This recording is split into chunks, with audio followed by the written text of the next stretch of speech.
Buenas, espero que anden bien. Vamos a discutir un poco la resolución del ejercicio número 6 de la guía 4. Bien, lo primero que vamos a hacer, obviamente, es traer el enunciado del mismo.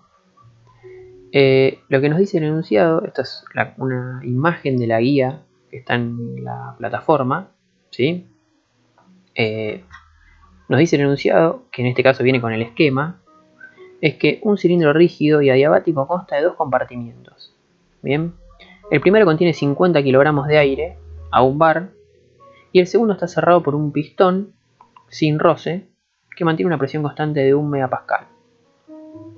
Y en el interior contiene 10 kilogramos de agua en condiciones de vapor saturado. Mediante una resistencia eléctrica de temperatura constante se calienta el aire hasta que la temperatura del mismo sea 523 Kelvin. Nos pide que determinemos el calor transferido por la resistencia y el trabajo realizado sobre el pistón. Bien, la resistencia vendría a estar simbolizada por esto acá en el esquema, ¿sí? Cómo funciona una resistencia y uno le ingresa un trabajo eléctrico, o le brinda un trabajo eléctrico, se va a calentar, ¿sí? Y va a haber una transferencia de calor entre la resistencia y el aire. Bien, algo que no discutimos del ejercicio, del enunciado, es que dice que la resistencia tiene temperatura constante. ¿Eso qué significa? O que la resistencia está en régimen, si en otro caso les aparece es lo mismo. Lo que significa que todo el trabajo eléctrico que le ingresa a la resistencia lo va a disipar en forma de calor, íntegramente. Bien, ahora eso lo vamos a usar en el ejercicio. Bien, vamos a resolverlo. Otra vez, utilicé el mismo esquema que hizo Fede, ¿sí?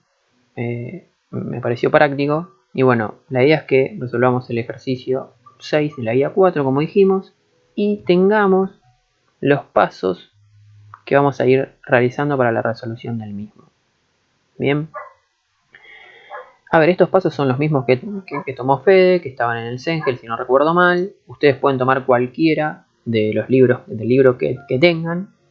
Los reduje porque la idea es que en tamaño, ¿no? Me refiero que los reduje en tamaño para que cada vez ocupen menos y obviamente en un tiempo lo vamos a sacar y ya va a formar parte de la resolución nuestra. Esa es la idea, digamos, ¿no? Pero bueno, por ahora lo vamos a ir dejando acá al costado para que nos sirvan. Lo primero que nos dicen estos pasos es que interpretemos el enunciado. Eso lo discutimos ya, fue lo que hicimos hasta ahora. Entendimos todo lo que decía el enunciado. Para saber si este paso lo cumplieron o no, traten de decir el enunciado ustedes con otras palabras. ¿Sí? Ahí se van a dar cuenta si interpretaron correctamente todo lo que decía o no. Si no lo hicieron, no sigan, ¿no? Porque van a cometer algún error probablemente. Lo siguiente que nos pide la secuencia de pasos es que hagamos un esquema. Bueno, en este caso esto es sencillo porque era parte del enunciado de la guía. Bien. Algo para discutir del esquema, ahora que está acá, hay que pasarlo a la hoja, obviamente, ¿sí? Por más que esté en la guía, lo recomendable es que lo pasen a la hoja. Fíjense, las paredes estas, gruesas, dan la idea de que son adiabáticas, que no permiten el intercambio de calor. Lo mismo con el pistón, ¿sí? Contrariamente a esta pared, que es delgada, por ende uno puede interpretar y debe interpretar que sí permite el intercambio de calor entre las dos sustancias. Bien, eso lo vamos a usar más adelante. Otra cuestión que hay que hacer en este punto 2 del esquema es enlistar sobre el esquema o al lado del esquema. En este caso sobre no nos alcanza, entonces van a ver que sobre el costado yo empiezo a enlistar todos los datos que nos da el enunciado, tanto de condiciones iniciales, que en este caso eran para el agua, como de las condiciones finales, que en este caso eran para el aire. Bien, algo muy importante también en este punto es enlistar o copiar en la hoja las incógnitas, porque si no, no sabemos qué tenemos que calcular. Bien.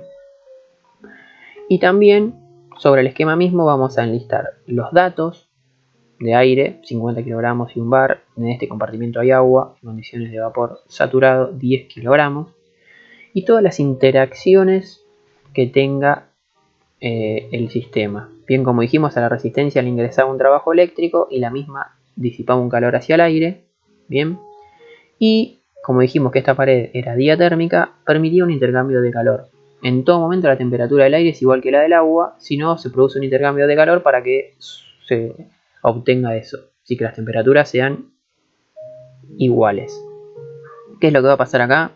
Como uno le va a entregar un trabajo eléctrico para que suceda el proceso que estamos estudiando, ese trabajo se traduce en una entrega de calor al aire, ¿sí? Y el aire va a calentar el agua, por eso lo dibujé en el sentido ese.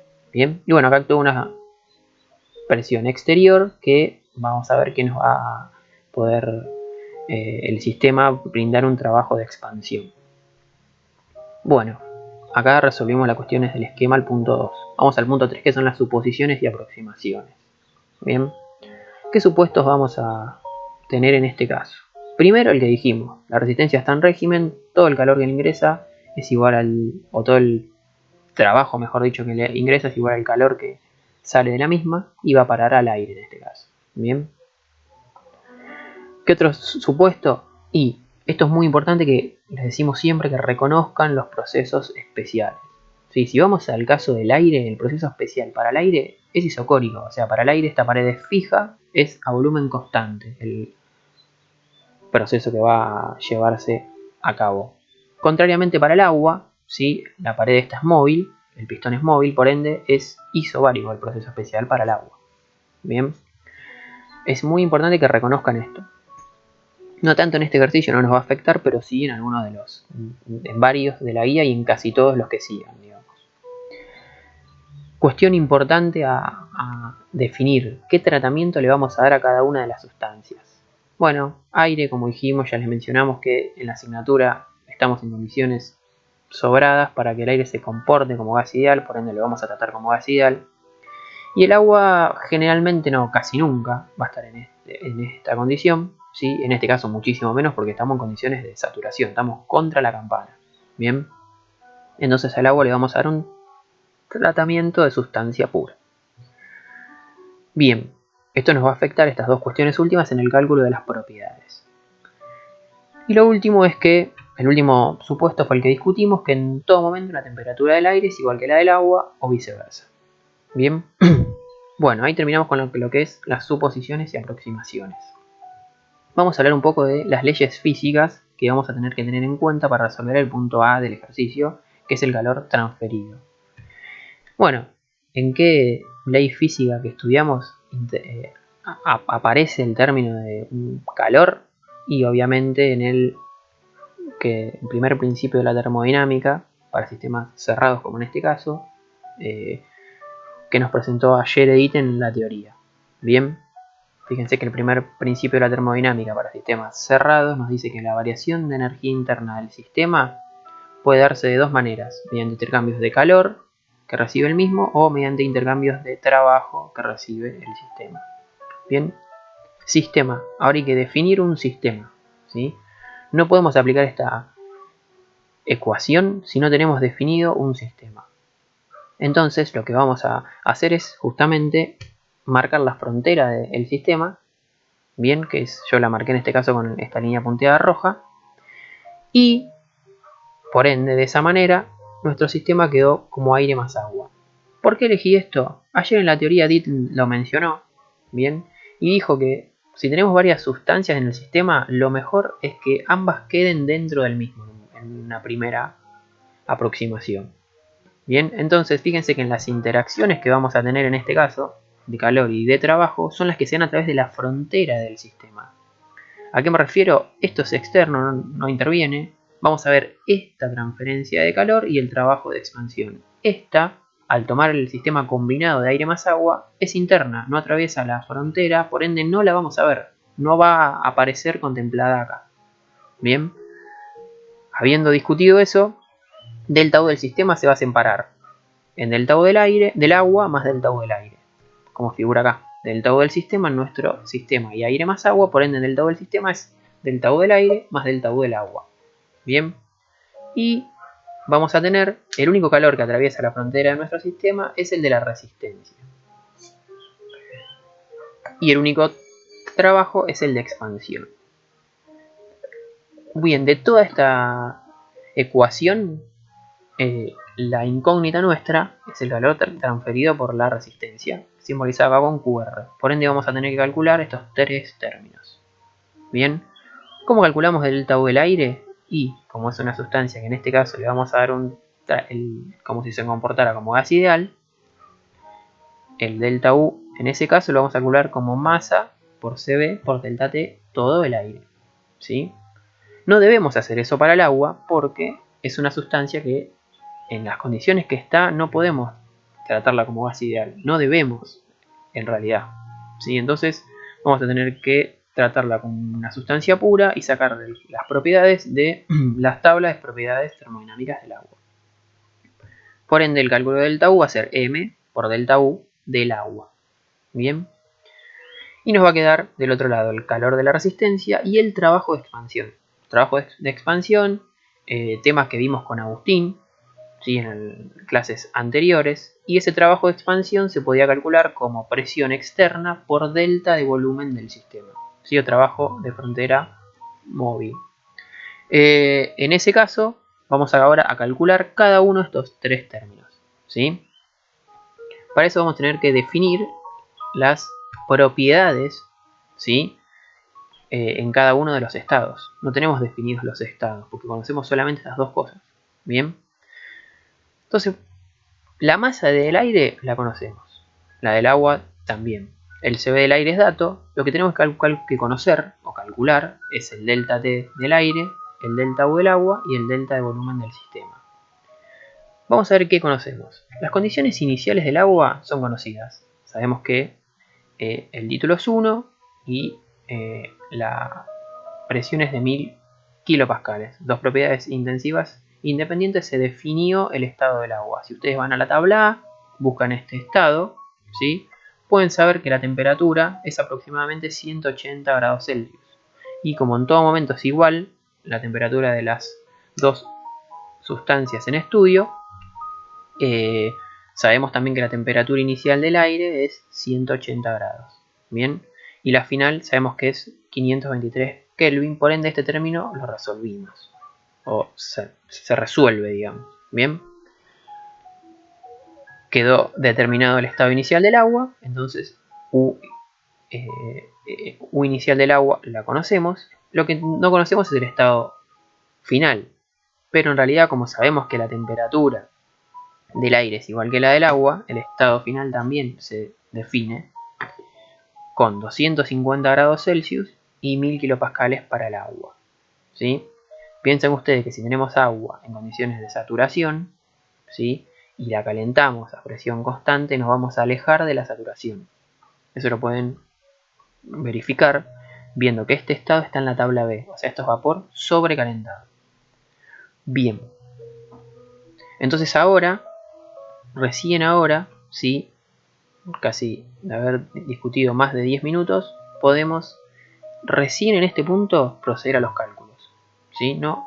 Un error que se comete a menudo es que uno busca rápido en las tablas valores de energía interna, de volúmenes específicos, de las propiedades que vamos a ver más adelante, y muchas veces no las usa, entonces pierde tiempo haciendo eso. En realidad lo que les aconsejamos es seguir la secuencia que mencioné para este caso. Bien, bueno, vamos a reemplazar entonces los datos que conocemos acá. Fíjense, masa de aire 50 kilogramos, CB 0,72 kJ sobre kilogramo grado centígrado. Delta T, ahora vamos a ver este que ya lo discutimos, la temperatura final del aire es 523 Kelvin, la inicial es 180 Celsius. Ojo, tiene que estar en la misma escala, como vamos a ver en un rato, ¿no? 250 grados Celsius y punto. Y para el caso del agua, 10 kilogramos por U final menos U inicial del agua, ¿sí? Que cada la vamos a buscar, la inicial con estas condiciones y la final con estas condiciones. Y fíjense, acá cambié algo, fíjense que acá dice variación de volumen del sistema y acá puse variación de volumen del agua. ¿Por qué puse eso? Y porque en este caso el sistema, como dijimos, es agua más aire, pero la única de las sustancias que varía el volumen en este caso es el agua, porque el aire es isocórico. El proceso desde el punto de vista del aire es isocórico. Bien, entonces hablar delta V del sistema es lo mismo que delta V del agua. ¿Y para qué hice eso? Para reemplazar delta V del agua con variación de volumen específico del agua por su masa, porque estos datos también los voy a buscar en la tabla. Bien, bueno, ahora vamos a calcular cada uno de estos tres términos. para poder despejar el calor de la resistencia o el calor transferido, que es la incógnita. Vamos a calcular los tres términos. El primero, 50 kilogramos, 0,72, 250 menos 180 grados Celsius da 2520 kJ. Esta es la variación de energía interna del aire. La variación de energía interna del agua es la masa de agua, 10 kilogramos, por el delta de energías internas específicas del agua, 1284,1 kJ. ¿Sí? Fíjense, lo que nos dice acá es que las dos sustancias aumentaron su energía interna, porque estos valores son positivos. ¿Es lógico eso?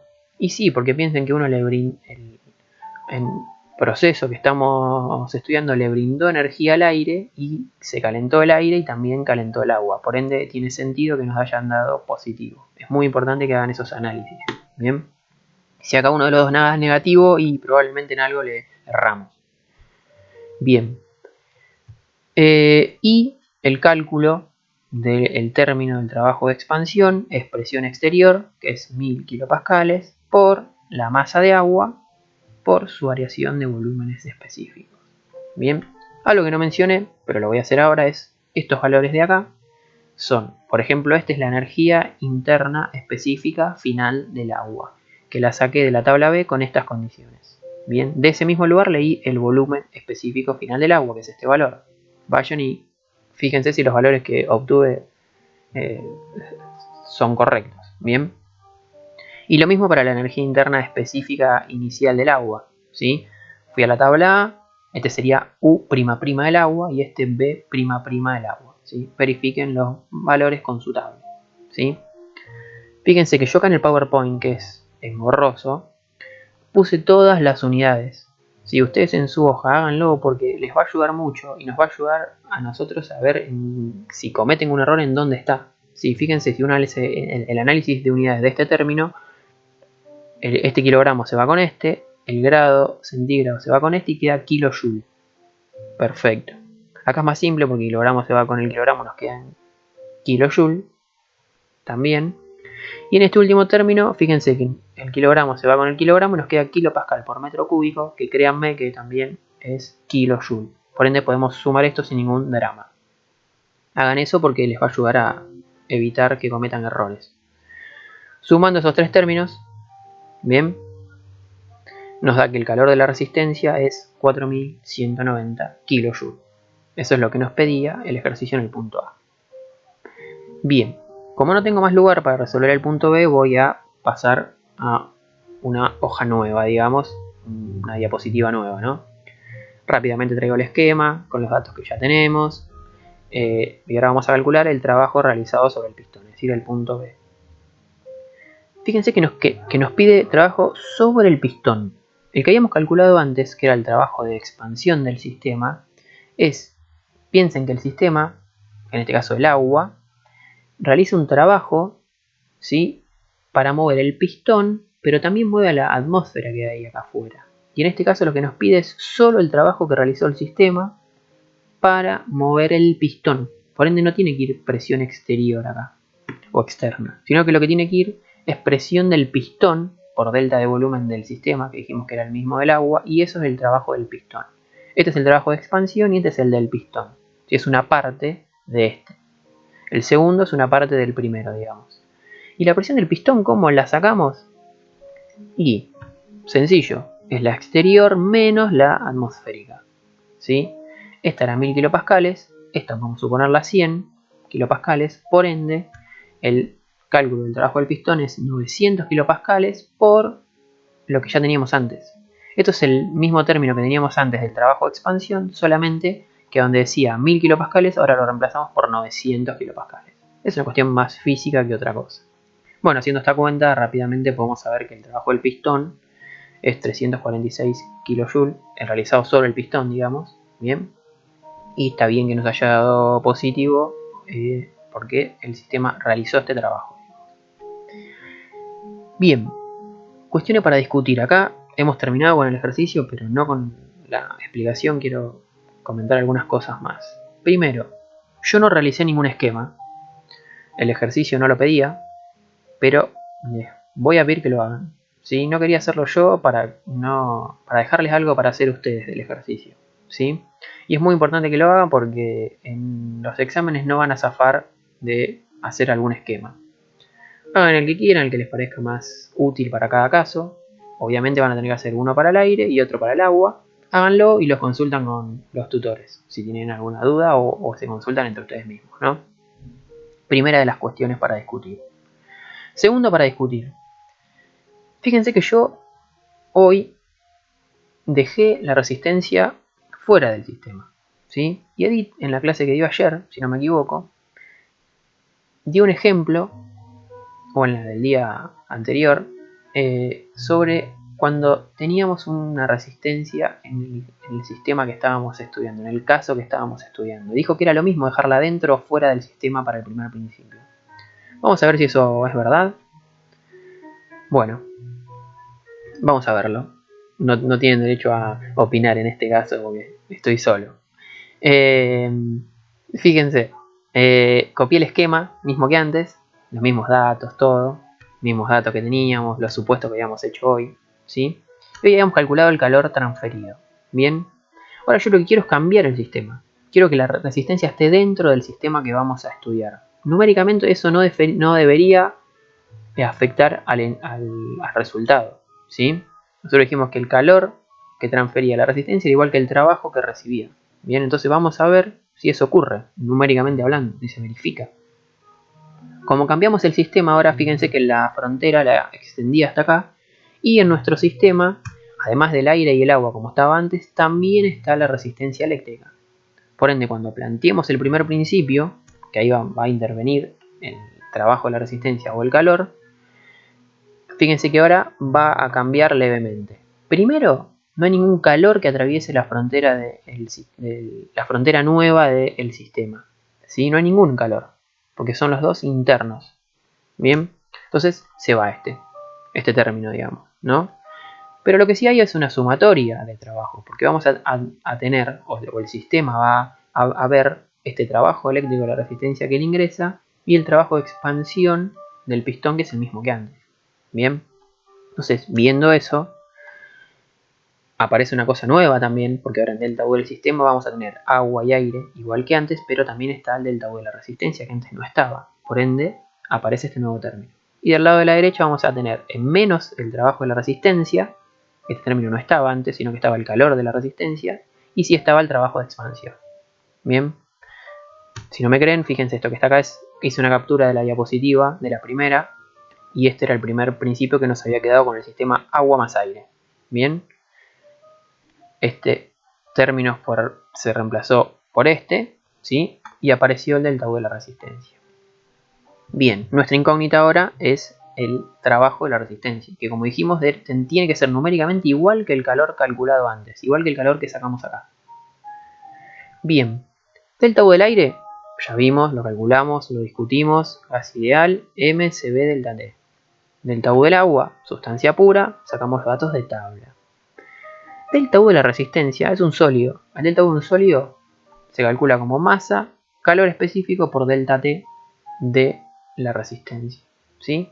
Que la resistencia esté en régimen o que la resistencia tenga temperatura constante es lo mismo, son sinónimos. Entonces, ¿sí? Eso nos va a servir para poder resolver este término.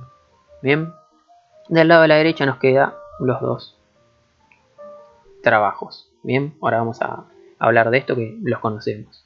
Como dijimos que la resistencia estaba en régimen, estaba o trabajaba a temperatura constante, ¿sí? Este término, delta T es 0. Bien, por ende, todo el término del delta U de la resistencia también vale 0, porque la temperatura de la resistencia permanece constante en todo momento en el proceso. Bueno, entonces simplemente, fíjense que nos queda algo muy parecido a lo que teníamos antes, ¿sí? Lo que hice fue sumar el trabajo de expansión de los dos lados, por ende va a aparecer acá y queda menos L de la resistencia de este lado. ¿Sí? Si uno hace las cuentas, fíjense que nos quedan exactamente los mismos términos que antes y nos da que el trabajo de la resistencia es menos 1490 kJ, 4190 kJ, que es lo mismo que antes. ¿Sí? Solamente que con signo contrario, obviamente, porque la convención que nosotros tomamos es contraria para los calores y los trabajos que entran y salen del sistema. ¿Sí? Solamente por eso. Bien, a subir un poco el análisis de el último de los pasos que nos quedaba, es razonamiento, comprobación y análisis, que varios fuimos haciendo mediante resolvíamos el ejercicio, pero bueno, acá hicimos el de los signos. Bien, moraleja, al primer principio no le interesa, ¿sí?, si uno considera la resistencia fuera o dentro del sistema, porque lo que le importa al primer principio es la cantidad de energía que ingresa o sale del sistema. Entonces, si es calor o si es trabajo, es lo mismo. Numéricamente no le cambia al primer principio, ¿sí? Cuando veamos segundo principio y balance exergético, sí le va a importar, ¿sí? Sí le va a importar. Por ende, como consejo, ¿sí?, que les doy yo personal, es que siempre tomen la resistencia dentro del sistema, de modo que vean que lo que ingresa es un trabajo eléctrico. Eso les va a simplificar más para más adelante, pero nada más. Si lo quieren hacer de la otra manera, por el momento no pasa absolutamente nada. Bueno, espero que les haya sido útil y cualquier cosa nos consultan. Hasta luego.